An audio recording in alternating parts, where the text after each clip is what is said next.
중년 여성 인생 조언 시리즈. 나는 누구를 위해 살고 있는가? 문득 멈춰 서게 되는 질문이 있어요. 나는 지금 누구를 위해 살고 있는 걸까? 이 질문은 단순한 궁금증이 아니라 오랜 시간 동안 마음속에 켜켜이 쌓인 무언가가 더 이상 버티지 못하고 흘러나오는 외침이에요.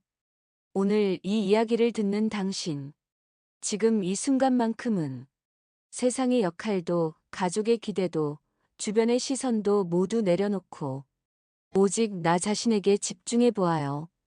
당신은 정말 소중한 존재니까요. 첫 번째, 어느새 사라져버린 나. 당신은 어떤 이름으로 살아왔나요? 누군가의 딸, 누군가의 아내, 누군가의 엄마, 누군가의 며느리. 우리는 늘 누군가의 무언가로 존재해 왔어요. 정작 나라는 사람은 그 속에서 점점 흐려졌죠. 아침 일찍 눈을 뜨면 가족 식사 준비부터 시작해 하루 종일 쉴 틈 없이 움직이고 하루를 마무리할 땐 늘 지친 얼굴로 거울을 마주하죠. 그 속에 비친 나는 언제부터인가 웃음이 줄었고 피곤이 깊게 내려앉은 얼굴이 되었어요. 분명히 내 삶이라고 말하지만 어느새 나는 삶의 주인이 아니라 삶의 뒤편에 서 있는 조연처럼 느껴졌어요. 어릴 때는 꿈이 있었어요. 하고 싶은 일이 있었고, 나만의 시간, 나만의 공간을 꿈꿨어요. 하지만 결혼, 육아, 가족, 직장. 수많은 것들이 하나씩 쌓이면서 그 꿈은 현실이라는 단어 속에 덮여버렸죠. 그리고 결국 이렇게 물어보게 됩니다. 나는 지금 누구를 위해 살고 있지? 두 번째, 나를 밀어낸 시간들. 애가 먼저지. 지금은 돈이 더 급하지. 다 내 욕심인 것 같아서. 나중에 시간이 나면. 이런 말들로 나는 수없이 내 마음을 뒤로 밀어왔어요. 예쁜 옷을 보고도 돌아섰고, 혼자 어디론가 떠나고 싶어도 참았고, 하고 싶은 말도 꾹 눌러 삼켰죠. 가족이 잘 되길 바랐고, 아이에게 더 나은 환경을 주고 싶었고, 배우자에게 부담이 되지 않으려 애썼어요. 그런데 문득 그런 삶이 반복될수록 내 마음속에는 설명할 수 없는 공허함이 쌓여갔어요. 가끔은 내가 없어도 괜찮은 존재 아닐까란 생각에 서글퍼질 때도 있었죠. 몸도 마음도 지쳐 있는데 누구 하나 당신은 괜찮아? 라고 물어주는 사람이 없을 때 나는 점점 투명해지고 있음을 느꼈어요. 그리고 그 순간 다시 한번 속삭이게 됩니다. 나는 누구를 위해 살고 있는 걸까?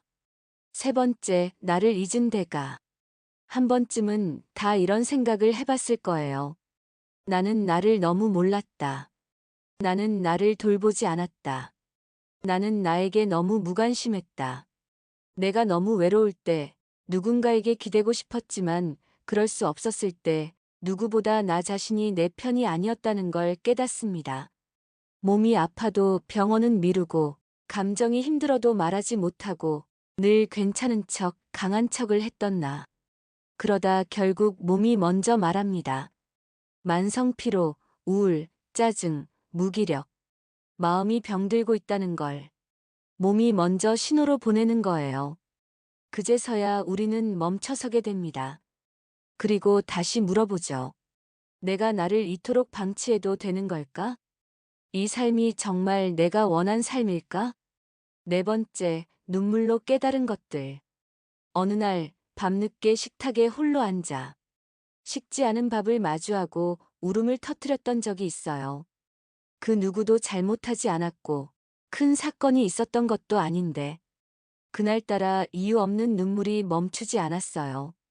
그 눈물은 사실 수년간 미뤄뒀던 나의 목소리였고 언제나 뒷순위로 밀려났던 나의 마음이었어요. 그제야 깨달았어요. 나는 누군가를 위해 살았지만 정작 나를 챙겨주는 사람은 없었다는 것을.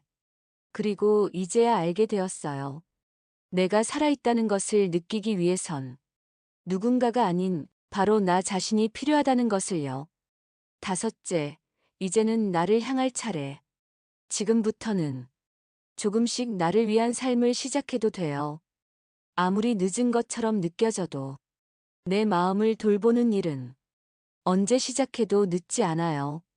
내가 좋아하는 꽃을 사고 혼자 카페에 앉아 햇살을 느끼고 누구의 허락 없이도 여행을 계획하고 아무것도 하지 않는 시간을 마음껏 즐겨도 되는 거예요.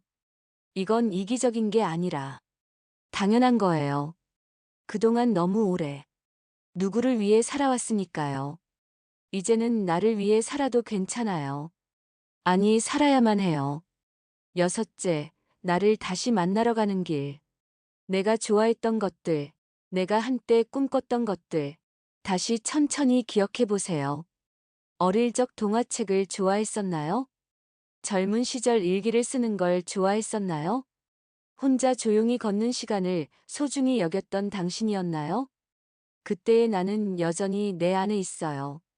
그 시절의 감정, 꿈, 취향, 따뜻함은 지워지지 않고 조용히 기다리고 있었을 뿐이에요.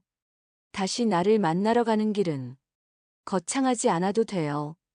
조금 느리게 걷고 조금 더 내 마음을 귀 기울이고 이게 정말 내가 원하는 건가? 라는 질문을 자주 던지다 보면 자연스럽게 나의 중심을 되찾게 될 거예요. 일곱 번째, 하루의 끝, 나에게 말을 걸다. 이제 하루를 마무리하는 시간이에요. 이불을 덮고 조용히 눈을 감고 당신 자신에게 말을 걸어보세요. 오늘 어땠어? 많이 힘들었니? 잘 버텼어. 정말 잘했어. 누군가에게 사랑받고 싶은 그 마음보다 스스로를 사랑하고 인정하는 그 마음이 훨씬 더 우리를 따뜻하게 감싸줘요. 지금의 당신에게 필요한 건 누구의 칭찬도 보상도 아닌 당신 자신의 다정한 한마디예요. 그 말을 듣는 순간 당신은 처음으로 진짜 안심할 수 있게 될 거예요. 마지막으로 나에게 주는 약속. 내일도 여전히 가족을 돌보고 일터에서 바쁘게 움직이고 누군가의 기대에 부응하려 애쓸 거예요. 그 모든 건 당신이 얼마나 책임감 있고 사랑이 많은 사람인지를 증명하는 일이죠. 하지만 이제부터는 그 모든 일의 시작에 나가 있었으면 해요. 내가 건강해야 가족을 돌볼 수 있고 내가 웃어야 주변도 함께 웃을 수 있어요. 그러니 오늘 이 밤 조용히 나와 약속해 보세요. 나는 나를 사랑하겠습니다. 나는 나를 돌보겠습니다. 나는 나를 잃지 않겠습니다. 이 짧은 다짐이 내일의 당신을 조금 더 부드럽게, 조금 더 행복하게 만들어줄 거예요. 당신은 지금 누구를 위해 살고 있나요? 지금까지 너무 많은 사람을 위해 애써왔다면 이제는 당신 자신을 위해 살아도 괜찮아요. 아니, 그래야만 해요. 당신은 그럴 자격이 있는 사람이니까요. 당신은 귀하고 소중하고 존재만으로도 충분한 사람입니다. 이 긴 이야기를 끝까지 들어준 당신 정말 고맙습니다. 오늘 밤엔 모든 무거운 마음 내려놓고 푹 쉬길 바라요. 그리고 내일은 조금 더 나를 사랑하는 하루가 되길. 잘 자요. 그리고 고마워요. 오늘도 당신으로 있어줘서.